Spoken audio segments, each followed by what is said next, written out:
Alytaus miesto savivaldybėje vyko tūkstantmečio mokyklų programos projekto pristatymas. Tūkstantmečio mokyklos atkeliauja į Alytaus miestą, 5 mokyklos dalyvaujame. Tai pirmieji įspūdžiai po pristatymo visos programos, kokie yra jūsų? Įspūdžiai puikus.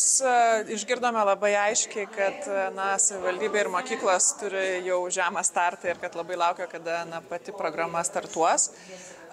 Dabar važinėjame tikrai intensyviai po visas Lietuvos savivaldybės ir tikrai girdime tą nerimą, kad dar nėra sutartis pasirašyta, bet tai tikrai yra tik tais laiko klausimas. Ir tikrai labai smagu girdėti, kad mokyklos pasiruošusios aiškius turi planus, aiškias vizijas, ką reikės daryti, ir mes tikrai laukiame, kada galėsime jau pradėti dirbti su visomis Lietuvos savivaldybėmis. Tas klausimas būtent ir nuskambėjo ir iš salės, ir iš grupės narių, kad kada, nes jau mokytojai bijo ir perdegti, belaukdami. Tai kaip suprantu, iš tikrųjų tai turėtų vasario pabaiga, kovo pradžia ir uždegta būtų žalias šviesa. Taip, tai čia tikrai manau, kad kitą savaitę labai aišku atsakymą turėsim. Tiesiog tai nėra nuo mūsų priklausantis dalykai, tai yra ES finansavimas, lėšos, tai tikrai Europos komisija pakankamai griežtai žiūri visas taisyklės, tai tikrai dėl to turim atitikti viską jau tą galutinį jų viziją ir jų norą. Tai manau, čia tikrai yra klausimas savaičių. Tai yra ES pinigai, tai būtent tai reikėtų gal ir pabrėžti, kad labai griežtai yra nustatyta, kam jie gali būti panaudoti. Tai yra infrastruktūra, ar ne, klasių modernizavimo ir panašiai. Bet taip pat aš ir klausiu ir švietimo skyriaus direktorės Alytaus, ar mokymai yra galvojami, nes mokytojams atkeliauja daug naujovių. Tai čia irgi yra pasiruošusi, ar ne, pagalba paruošta yra? Tai iš tiesų pati savivaldybė ir mokyklos, jos nusimatė, kaip jos nori tą programą, tą projektą paruošti. Tai reiškia, kad iškeltos problematikos, kaip ir savivaldybės pristatė atstovai, kas yra skaudžiausia, į ką norėtųsi pagerinti, bet kokia infrastruktūra, bet kokios kietosios investicijos, jos turi eiti kartu šalia su kompetencijų kelimu. Tai reiškia, jeigu planuotos buvo lėšos infrastruktūrai, tai šalia iš karto žiūrime, kas su ta infrastruktūra bus daroma, kas ten dirbs, kaip specialistams bus kompetencijos keliamos, kaip suplanuotos laikas tam. Tai tikrai yra labai svarbi programos dalis, ne tik tais kietosios investicijos, bet labai svarbu dalis investicijos į žmonės. Įtraukusis ugdymas, čia greičiausiai labai daug iššūkių irgi laukia ir nežinau, kiek mokytojai klausia, kiek sulauks pagalbos, nes daug metų diskusija čia verda bent jau Alytaus miesto ribose, kad mokytojai turi sulaukti tos pagalbos, jie prašo jos. Tai kaip čia su tūkstantmečių mokyklom? Tai švietimo pagalba yra savarankiška savivaldybių funkcija. Tai reiškia, kad ta savivaldybė pati puikiai žino, kokių etatų reikėtų suplanuoti, ir tai jau yra nacionalinės lėšos ir tas neturi būti trumpalaikių projektų rėmuose planuojami tokie dalykai. Tai per tūkstantmečio mokyklų projektą iš esmės galima planuoti papildomas investicijas, tiek pagerinti infrastruktūrą, tiek pakelti kompetencijas, kas susiję, tarkim, su universalaus dizaino turinio kūrimu, kur jau sukurtos ir priemonės pačios programos rėmose. Tai tikrai ir viso projekto metu įgyvendinant programą tikrai numatėm ir renginių, kur patys pedagogai galės susitikti su kitų mokyklų, kitų savivaldybių atstovais ir tokiu būdu dalintis tomis inovacijomis ir žiniomis. Tai tikrai labai didelė dalis tūkstantmečio mokyklų projekte numatyta ir įtraukiajam ugdymui. Tai tikrai yra galimybė šiek tiek kilstelti, pasistumėti būtent įtraukiojo ugdymo srityje. Ar nėra tos baimės, aš klausiu ir skyriaus vedėjos, kad atsiras atotrūkis tarp mokyklų, kurios dalyvauja tūkstantmečio programoje, ir kitų, nes štai iš tikrųjų galbūt atsiras ir didesnis srautas mokinių, kurie turi ir tam tikrų poreikių, nes čia jie gaus, galim taip sakyti, geresnį dėmesį, didesnį dėmesį.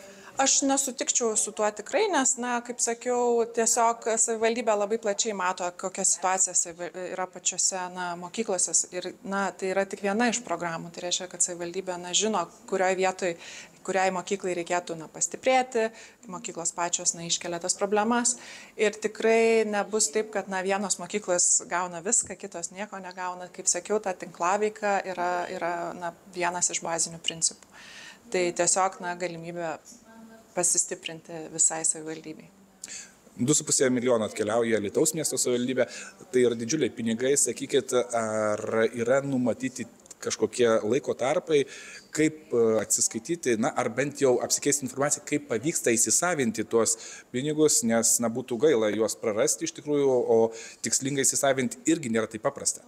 Tai savivaldybė, pasirašiusi jau projekto sutartį, planuosi savo lėšas pirmajam pavedimui vadinamam, kad galėtų tas veiklas įgyvendinti ir tas pavedimai bus tarpiniai. Tai reiškia, savivaldybė tarpiškai vis atsiskaitinės už įgyvendintas veiklas ir tuomet vėl galės planuoti sekančias investicijas. Tai nebus taip, kad iš karto vienu metu visos lėšos pasieks. Tai reiškia, kad šioks toks etapiškumas yra numatytas ir, kaip sakiau, viskas turi būti labai viešinama, aišku ir matoma. Tai tikrai manau, kad nebus taip, kad nematysite tų atkeliaujančių investicijų į mokyklas. Ar pristatant, keliaujant per Lietuvą, nepasigirsta tokių mokytojų klausimų, gal netgi nuogąstavimų, kad jie gaus dar daugiau krūvio, už kurį nebus gaunama apmokėjimo? Tokio nuogąstavimo pati asmeniškai negirdėjau.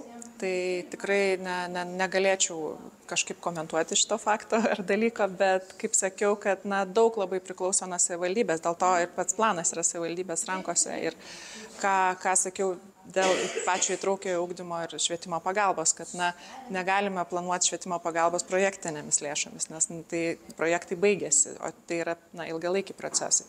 Projektiniai pinigai turėtų būti toms investicijoms, kurios yra vis dėlto liekančios. Išliekamą vertę turinčios. Taip, išliekamą vertę turinčios. 5 Alytaus mokyklos dalyvauja tūkstantmečio mokyklų programoje ir, kaip suprantu, ar ne, tos mokyklos, kurios dalyvauja, jau yra pilnai pasiruošusios, tik laukia to starto. Tai tikrai taip, nes 2 metai jau beveik praėjo nuo pradžios, kai buvo paskelbtas projektas, kai buvo ruošima pažangos programa ir mokyklos jau ją yra išdirbę ir laukiame tos dienos, kai galėsime startuoti su visomis veiklomis. Kaip ir girdėjote, dar turim apsišarvuoti kantrybę ir plaukti keletą savaičių, kol bus pasirašyta galutinė sutartis. Suma įspūdinga, 2,5 milijono atkeliauja Alytaus miesto savivaldybė, tai tas paskirstimas ir susidirbimas bus labai svarbus, nes kaip ir mokyklų ar grupės nariai sakė, būtent kai kuriuose vietose gali net ir strigti, ar ne, tai yra pirkimai, kur viešieji visą kitą, tai čia vėlgi, ar ne, reikia iš anksto numatyti kur bus norima tuos pinigėlius panaudoti, ar apie tai jau yra kalbama? Viskas yra jau suplanuota ir jeigu jūs atkreipėte dėmesį, buvo diagramose parodyta, kiek konkrečiai kokios sumos bus investuotos į visas 4 sritis, nes visos 4 sritys turės būti apimtos visose 5 mokyklose, nes pati pažangos programa ir yra tam skirta, kad pakelti mokinių pažangą, o kad to projekto ribose bus ir daug infrastruktūrinių dalykų sutvarkoma, nes iš ties be laboratorijos turbūt nelabai vaikai įgis tyrinėjimo kompetencijas. Tai čia viskas yra susieta, pamatuota ir padalinta taip, kad būtų pasiektas tas užsibrėžtas rezultatas, kuris iš tikrųjų yra įspūdingas. Ir įtraukusis ugdymas irgi yra pabrėžiamas, tai sakykit, ar čia nėra baimių, kad galbūt pritrūkstų kompetencijų, o galbūt net pagalbos tam pačiam mokytojui, kuriam ateina dar daugiau darbų? Mokytojų visą laiką darbų netrūksta, kaip ir žinom. Gyvenimas eina į priekį, mes laukiam jau galutinio taško, galutinės dienos, kai visose mokyklose bus įtraukusis ugdymas pilnai įgyvendintas. Todėl šioje programoje taip pat daug skiriama labai lėšų mokytojų kompetencijų kėlimui. Tai mokytojai gaus daug mokymų, mokytojai bendraus su mūsų socialiniais partneriais, su pedagoginė psichologinė tarnyba, su kitom nevyriausybinėm organizacijom, kurios eina kaip partneriai ir tikrai pasiruošia gelbėti mokykloms ir visiems pedagogams. Aš labai noriu tikėti, kad mūsų mieste programa duos labai gražų rezultatą ir mes tikrai turėsim gražų pokytį. Matėt, 2 metai vien tik veikloms atlikti, o rezultatas turbūt ateina truputį lėčiau, bet jį mes turime pamatyti mūsų mokiniuose, mūsų vaikuose miesto. Tūkstantmečio mokyklų programos pristatymas įvyko, tai jūsų gimnazija dalyvauja šioje programoje. Kokie pirmieji įspūdžiai? Pirmieji įspūdžiai, labai džiugu, kad projektas netrukus prasidės. Buvo įdėta labai daug darbo visos Alytaus tūkstantmečio mokyklų programos komandos ir savivaldybės administracijos. Mes beveik 2 metus rengėme mūsų pažangos planą ir jau viskas, kaip matėte, yra faktiškai dienom, minutėm išdėliota visi renginiai, kurie apima visas tas 4 sritis, visos investicijos į infrastruktūrą. Ir kaip mes išgirdome, jau šį mėnesį turėtų būti pasirašyta sutartis ir startuosim. Jūs esate arčiausia grandis prie mokytojų, tai sakykit, ar nėra taip, kad mokytojai nuogąstauja, jog užguls dar daugiau darbo ant jų pečių, o už tą darbą nebus mokama? Na, žinote, tūkstantmečio mokyklų programos tikslas yra mažinti atskirtį ir didinti mokinių ugdymo pasiekimus, gerinti tuos rezultatus. Tai kiekvienas mokytojas, kiekvienoj Alytaus ir apskritai kiekvienoj mokykloje dirbdamas to siekia. Tai yra mūsų tokia šventa švietimiečių priedermė. Ir visos šitos veiklos yra būtent nukreiptos į tai. Tai aš manau, kad kiekvienas mokytojas nori, kad jo mokiniai pasiektų kuo geresnius rezultatus. Tai be jokios abejonės galiu kalbėti tik už savo bendruomenės mokytojus, su kuria aš vadovauju, tai tikrai mokytojai laukia, nes šita pagalba tikrai padės pagerinti, tikimės, kad padės pagerinti mūsų mokinių pasiekimus. Tūkstantmečio mokyklų programos pristatymas Alytuje įvyko, tai jūsų kokie įspūdžiai po šio pristatymo? Pirmas įspūdis tai, kad iš tiesų labai norėtųsi tą planą panagrinėti daugiau, ypač kai dar yra to laiko, kol neprasidėjo pirkimai ir galbūt dėl kokybės pačių temų, daleiskim, kur tikrai girdėjau nemažai mokymų numatoma. Tiesiog būtų kaip nevyriausybininkui labai įdomu, kokia kryptim eina mūsų švietimo bendruomenė Alytuje. Tai vienas įspūdis. Antras įspūdis šiek tiek dėl rodiklių, iš tiesų ir salėje kilo daug klausimų, man taip pat. Būtent rodiklis, kuris parodo vaikų su specialiaisiais ugdymo poreikiais įtraukimą į švietimą. Jis yra dviprasmis, nes jis niekaip, mano galva, nesusijęs su švietimo kokybė. Tai yra tiesiog, gali vienais metais tiesiog padaugėti tokių vaikų. Arba kita vertus, mes ir neturėtumėm labai siekti didelio to rodiklio ne tik įtraukties, bet prieimimą būtent į šias mokyklas, nes tada jau kalbėtumėm apie specialiasias mokyklas. Tai žodžiu, turime išlaikyti kažko ir gal net atsisakyti iš vis tokio rodiklio, mano galva. Ar nėra tos baimės, kad būtent atkeliauja nemaža suma pinigų, norint juos įsisavinti, gali kažkur nukrypti dėmesys ir nebebūti kokybės, galbūt net įtraukiant tuos vaikus, integruojant, buriant? Ta rizika visur yra, visose didžiuosiuose projektuose.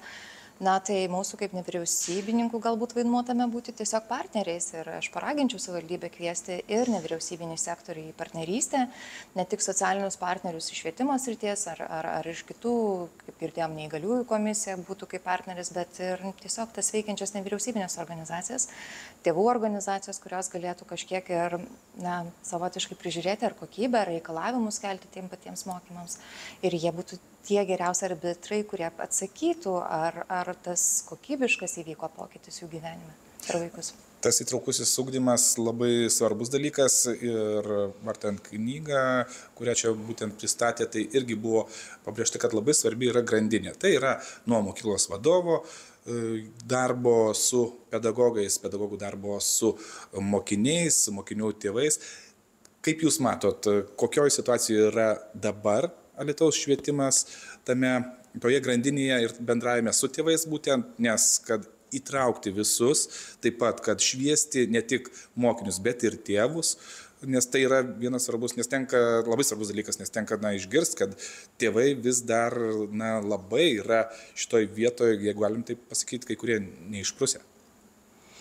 Na, ta situacija, aš nesakyčiau, kad labai skiriasi nuo likusios Lietuvos. Mes girdim tas pačias siaubingas istorijas ir kituose miestuose, kada tam tikros bendruomenės vienijasi, stengiasi susiburti tam, kad pašalinti iš klasės vaiką, kuris yra kitoks ar turi tam tikrų sutrikimų. Ir visos tos pastangos ir jėgos yra nukreipiamos kaip išvengti, vardant to, kad tai būtų lyderystė ir nukreipiama į tai, kaip padėti. Tai Alytus, nesakyčiau, yra išskirtinis, gal buvo gal galėčiau kalbėti apie sėkmingesnius pavyzdžius, kas liečia mokytojų padėjėjus, kokia situacija buvo iki šiol. Tai visada mes turime pavyzdį Klaipėdos rajono savivaldybė, kada jie iš karto numato ir jokių nėra tarybos balsavimų, ar reikia ar nereikia mokiniui padėjėjus, kad jie pasitikė specialistų sprendimu, kurie nusprendžia, kad jeigu reikia, tai reikia. Dabar žinau, situacija nuo sausio 1 keičiasi dėl įstatymų pasikeitimo, žiūrėsim, stebėsim, nes mokytojo padėjėjas ir yra ta pagrindinė prielaida, nuo kurio galime pradėti kalbėti apskritai apie įtraukųjį švietimą.